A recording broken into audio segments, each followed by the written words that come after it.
Chapter number 5, Morphology of Flowering Plants. The wide range in the structure of the higher plants will never fail to fascinate us, even though the angiosperms show such a variety in external structures or morphology. They are all characterized by presence of roots, stems, leaves, flowers, and fruits. In chapter 2 and 3, we talked about classification of plants based on morphological and other characteristics. For any successful attempt at classification and at understanding a higher plant, or for the matter any living organisms, we need to know standard technical terms and standard definitions. We also need to know about the possible variations in different parts found and adaptations of the plants to the environment. Example, adaptations to the various habitats of reproductions, climbing, storage, etc. If you pull out a weed, you will see that all of them have roots, stems, and leaves. They may be bearing flowers and fruits. The underground part of the flowering plant is the root system, while the portions above the ground forms the shoot system. The root. In majority of the dicotyledonous plants, the direct elongation of the radicle leads to the formation of primary root, which grows inside the soils. It bears lateral roots of several orders that are referred to as secondary, tertiary, etc. roots. The primary root and its branches constitute the taproot system as seen in the mustard plant. In monocotyledonous plants, the primary root is short-lived and is replaced by a large number of roots. These roots originate from the base of the stem and constitute the fibrous root system, as seen in the wheat plant. In some plants, like grass, monstera, and banyan tree, roots arise from parts of the plant other than the radicle and are called adventitious roots. The main functions of the root system are absorption of water and minerals from the soil, providing a proper anchorage to the plant parts, storing reserve food material, and synthesis of plant growth regulators. 5.1.1 Regions of the root. The root is covered at the apex by a thimble-like structure called the root cap. It protects the tender apex of the root as it makes its way through the soil. A few millimeters above the root cap is the region of meristematic activity. The cells of these regions are very small, thin-walled and with a dense protoplasm. They divide repeatedly. The cells proximal to this region undergo rapid elongation and enlargement and are responsible for the growth of the root in the length. This region is called the region of elongation. The cells of the elongation zone gradually differentiate and mature. Hence, this zone proximal to the region of elongation is called the region of maturation. From this region, some of the epidermal cells form very fine and delicate thread-like structure called root hairs. These root hairs absorb water and minerals from the soil. 5.1.2 Modification of roots. Roots in some plants changes shape and structure and become modified to perform functions other than absorption and conduction of water and minerals. They are modified for support, storage of food, and respiration. Tap roots of carrot, turnip, and adventitious roots of sweet potatoes get swollen and store food. Can you give much more examples? Have you ever wondered what those hanging structures support a banyan tree are? These are called prop roots. Similarly, the stems of maize and sugarcane have supporting roots coming out from the lower nodes of the stem.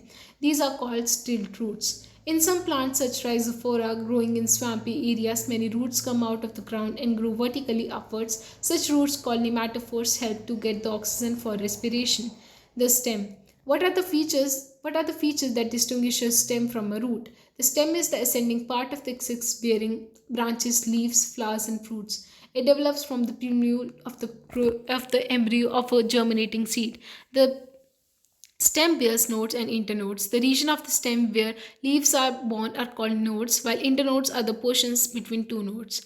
The stem bears buds which may be terminal or axillary. Stem is generally green while young and later becomes woody and dark brown. The main function of the stem is spreading out branches bearing leaves, flowers, and fruits.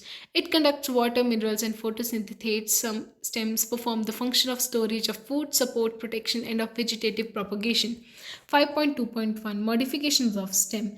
The stem may not always be typically like what they expect it to be. They are modified to perform different functions. Underground stem, a potato, ginger, turmeric, zameen kand, or acacia are modified to store food in them.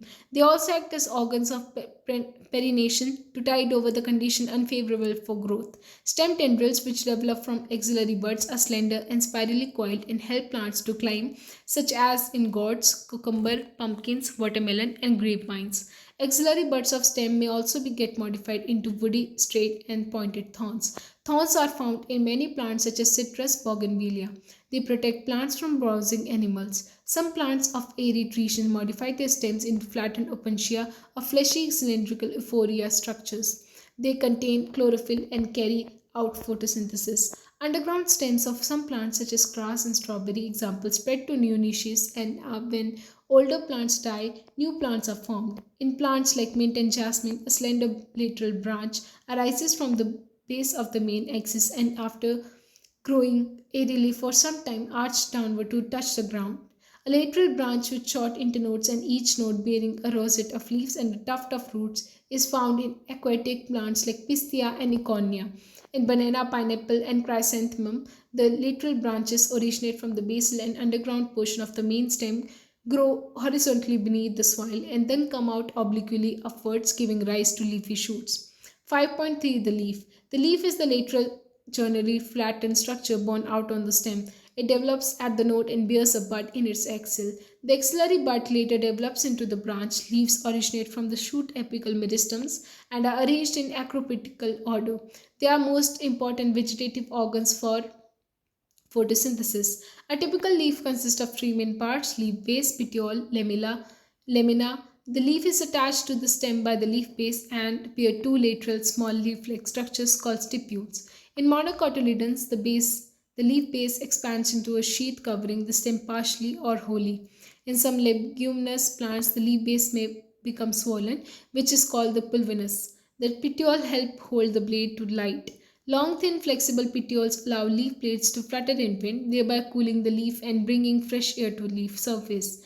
The lamina or the leaf blade is green expanded part of the leaf which veins and veinlets. There is usually a middle prominent vein which is known as midrib. Veins provide rigidity to the leaf blade and act as the channels of transport for water, minerals, and food materials. The shape, margin, apex, surface, and extent of incision of lamina varies in different leaves. Venation. The arrangement of veins and the veinlets in the lamina of the leaf is termed as venation. When the veinlets form a network, the venation is termed as reticulate. When the veins run parallel to each other with the lamina, the venation is termed as parallel.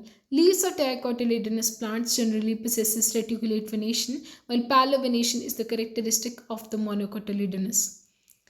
Types of venation. A leaf is said to be simple when its lamella is entire or when incised, the incisions do not touch the midrib. When the incisions of the lamina reach up to the midrib, breaking it into a number of leaflets, the leaf is called compound. A bud is present in the axil of the petiole in some both simple and compound leaves, but not the axis of leaflets of the compound leaf. The compound's leaf may be of two types. In a pinnately compound leaf, a number of leaflets are present on common axis, the rachis, which represents the midrib of leaf, as in the neem. In palmately compound leaves, the leaflets are attached at a common point, that is at the tip of the petiole, as in silk cotton. Phyllotaxy.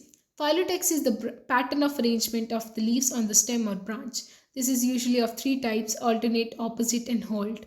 In alternate type of phyllotaxy, a single leaf arises at each node in alternate manner, and as in China rose, mustard, and sunflower plant. In opposite type, a pair of leaves arise at each node and lie opposite to each other, as in Calotropis and guava plants. If more than two leaves arise at a node and form a whole, it is called hold, as in Alastonia. Modifications of leaf. Leaves are often modified to perform functions other than photosynthesis. They are converted into tendrils for climbing, as into peas, or into spines for defense, as in cacti. The freshly leaves of onion and garlic store food. In some plants such as Australian acacia, the leaves are small and short-lived. The petioles in these plants expand, become green, and synthesize food. Leaves of certain insectivorous plants such as pitcher plant, Venus flytrap, are also modified leaves. 5.4 The inflorescence. A flower is a modified shoot wherein the shoot apical meristem changes to floral meristems. Internodes do not elongate and the axis get condensed. The apex produces different kinds of floral appendages laterally at successive nodes instead of leaves. When a shoot tip transforms into the flower, it is always solitary. The arrangement of flowers on the floral axis is termed as inflorescence. Depending on whether the apex gets developed into a flower or continues to grow, two major types of inflorescence are defined: racemose and cymose. In racemose type of inflorescence, the main axis continues to grow. The flowers are borne laterally in an equipetal succession.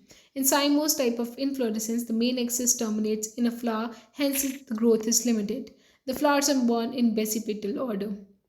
5.5 The flower. A flower is the reproductive unit in the angiosperm. It is meant for sexual reproduction. A typical flower has four different kinds of halls arranged successively on the swollen end of the stalk or pedicel called thalamus or receptacle. These are calyx, corolla, androecium, and gynoecium. Calyx and corolla are accessory organs, while androecium and gynoecium are reproductive organs. In some flowers, like lily, the calyx and corolla are not distinct and are termed as perianth. When a flower has both androecium and gynoecium, it is bisexual. A flower having either only stamens or only carpels is unisexual. In symmetry, the flower may be actinomorphic, radially symmetrical, or zygomorphic, bilateral symmetrical. When a flower can be divided into two equal radial halves in a radial plane passing through the center, it is said to be actinomorphic. Example: mustard, datura, chili. When it can be divided into similar halves only in a particular vertical plane, it is zygomorphic. Example: pea, gulmohar, pea, cassia. A flower is asymmetric, irregular. It is if it cannot be divided into two similar halves by any vertical plane passing through the center, as in canna. A flower may be trimerous, tetramerous, or pentamerous when the floral appendages are in multiple of 3, 4, or 5 respectively. Flowers with bracts, reduced leaf bound at base of the pedicel are called bracteate, and those without bracts are called ebracteate. Based on the position of the calyx, corolla, and androecium in respect of the ovary and thalamus, the flowers are described as hypogynous, perigynous, and epigynous. In the hypogynous flower, the gynoecium occupies the highest position, while the other plants are situated below it. The ovary in such flowers is said to be superior. Example: mustard, china rose, and brinjal. In gynoecium is situated in the center, and the other parts of the flower is located on the rim of the thalamus, almost at the same level. It is called perigynous. The ovary here is said to be half inferior. Example: plum, rose, peach. In epigynous flowers, the margin of thalamus grows upward, enclosing the ovary completely and getting fused with it. The other parts of the flower arise from above the ovary. Hence, the ovary is said to be inferior, as in flowers of guava and cucumber and the reflorets of sunflower.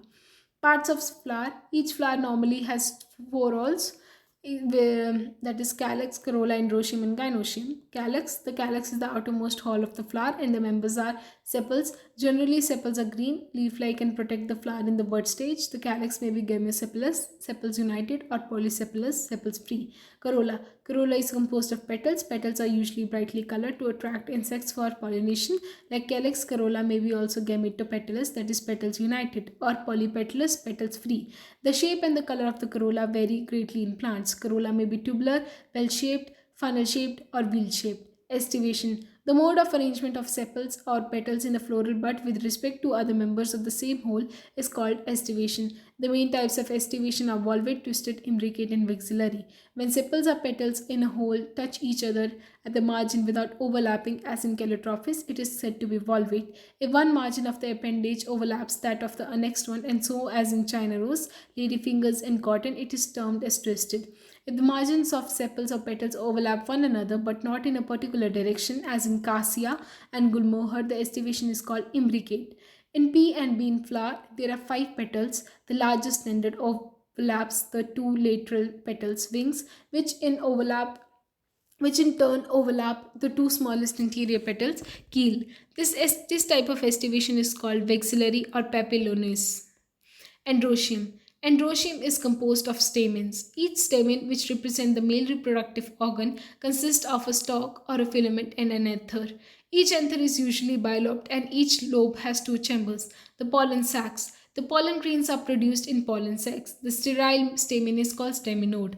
Stamens of flowers may be united with one member with other members, such as petals, or among themselves. When stamens are attached to the petals, they are epipetalous, as in brinjal, or epiphyllous when attached to perianth, as in flowers of lily. The stamens in a flower may be either remain free, polyandrous, or may be united in varying degrees. The stamens may be united into one bunch or one bundle, monoadelphous, as in china rose, or two bundles, diadelphous, as in pea, or into more than two bundles, polyadelphous, as in citrus. There may be variation in length of filaments within a flower, as in salvia and mustard. Gynoecium. Gynoecium is the female reproductive part of the flower and is made up of one or more carpels. A carpel consists of three parts, namely stigma, style, and ovary. Ovary is enlarged basal part on which there lies elongated tube. The style. The style connects the ovary to the stigma. The stigma is usually at the tip of the style and is receptive surface for pollen grains. Each ovary bears one or more ovules attached to a flattened cushion like placenta. When more than one carpel is present, they may be free as in lotus and rose and are called apocarpus. They are termed syncarpus when the carpels are fused as in mustard and tomato. After fertilization, the ovules develop into seed and the ovary matures into fruit. Placentation. The arrangement of ovules within the ovary is known as placentation. The placentations are of different types, namely marginal, axile, parental, basal, central, and free central. In marginal placentation, the placenta forms a ridge along the ventral structure of the ovary, and the ovules are borne on this ridge, forming two rows, as in P. When the placenta is axial and the ovules are attached to it in a multilocular ovary, the placentation is said to be axile, as in China rose, tomato, and lemon. In parietal presentation, the ovules develop on the inner wall of the ovary or on peripheral part. Ovary is one chambered, but it becomes two chambered due to the formation of false septum. Example, mustard in Agimon. When the ovules are borne on the central axis and septa are absent, as in Dianthus and Primos, the placentation is called free central. In basal placentation, the placenta develops at the base of ovary and the single ovule is attached to it, as in marigold and sunflower. The fruit. The fruit is a characteristic feature of flowering plants. It is mature or ripened ovary developed after fertilization. If a fruit is formed without fertilization of ovary, it is termed as parthenocarpic fruit. Generally, the fruit consists of a wall or a pericarp and seeds. The pericarp may be dry or fleshy. When the pericarp is thick and fleshy, it is differentiated into outer epicarp, the middle mesocarp, and the inner endocarp. They develop from monocarpellary superior ovaries and are one-seeded. In mango, the pericarp is well differentiated into an outer thin epicarp, a middle fleshy edible mesocarp, and an inner stony hard endocarp. In coconut, which is also called drupe, the mesocarp is fibrous, the seed. The ovules after fertilization develops into a seed. A seed is made up of seed coat and an embryo. The embryo is made up of radical and embryonical axis and one, as in wheat, maize, or two cotyledons, as in gram and pea. Structure of an dicotyledonous seeds. The outermost covering of the seed is the seed coat. The seed coat has two layers, the outer testa and the inner tegmen. The hilum is a scar on the seed coat through which it is developing. The developing seeds were attached to the fruit. Above the hilum is a small pore called micropyle. Within the seed's coat is the embryo consisting of an embryonical axis and two cotyledons. The two cotyledons are often fleshy and full of reserve food material. At the two ends of the embryonical axis are present the radicle and the plumule. In some seeds, such as castor, the endosperm formed as a result of double fertilization is a food storing tissue and called endospermic seeds. In plants such as bean, gram, and pea, the endosperm is not present in the mature seeds, and such seeds are called non-endospermous. Structure of monocotyledonous seeds. Generally, monocotyledonous seeds are endospermic, but some, as in orchids, and non-endospermic. In seeds of cereals such as maize, the seed coat is membranous and generally fused with the fruit wall. The endosperm is bulky and stores food. The outer covering of the endosperm separates the embryo by a proteinaceous layer called alluron layer. The embryo is small and situated in a groove at one end of endosperm. It consists of one large and shield-shaped cotyledon known as scutellum and a short axis with the plumule and radicle. The plumule and the radicle are enclosed in sheath which are called colleptile and coleorhiza respectively. Semi-technical description of a typical flowering plant. Various morphological features are used to describe a flowering plant. The description has to be brief in a simple and scientific language and presented in a proper sequence. The plant is described beginning with its habit, vegetative characters, root, stem, and leaves, and then floral characters, inflorescence and flowering parts.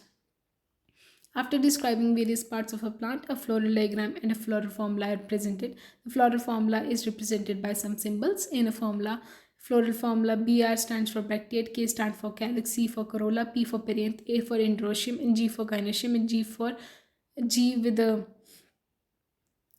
a sign underneath it for superior ovary, and G with a sign above it for inferior ovary. Then for the male and then for the female. A description of some important families. Fabaceae. The family was earlier called Papilonidae, a subfamily of Leguminaceae. It is distributed all over the world. Vegetative characters: trees, shrubs, herbs, root with root nodule. Stem: erect or climber. Leaves: alternate, pinnately, compound or simple leaf base, pulvinate, stipenate, venation, reticulate. Floral characters: inflorescence, racemose, floral, flower, bisexual, zygomorphic, calyx, sepals 5, chemosepalous, volvate, imbricate, estivation. Corolla: petals 5, polypetalous, papillonaceous, consisting of a posterior standard, 2 lateral wings, 2 anterior ones forming a keel. Vexillary estivation: fruit, legume, seed, one to many, and non endospermic. Economic importance: many plants belonging to the family are sources of pulses, gram, arhar, seam, moong, soybean, edible oil, soybean groundnut, dye, indigofera, fibers, some hemp, fodder, cispenia trifolium, ornamentals, lupin, sweet pea, medicine, mulethi. Solanaceae. It is a large family commonly called the potato family. It is widely distributed in tropics, subtropics, and even temperate zones. Vegetative characters: plants mostly herbs, shrubs, and rarely small trees. Stem: herbaceous, rarely woody, aerial, erect, cylindrical branch, solid. Economic importance: many plants belonging to this family are source of food. Tomato, brinjals, spice, medicine, fumigatory, and ornamentals. Liliaceae, commonly called the lily family, is the characteristic representative of monocotyledonous plants. It is distributed worldwide. Examples for economic importance: many plants belonging to this family are good ornamentals, source of medicines, vegetables, and colchine.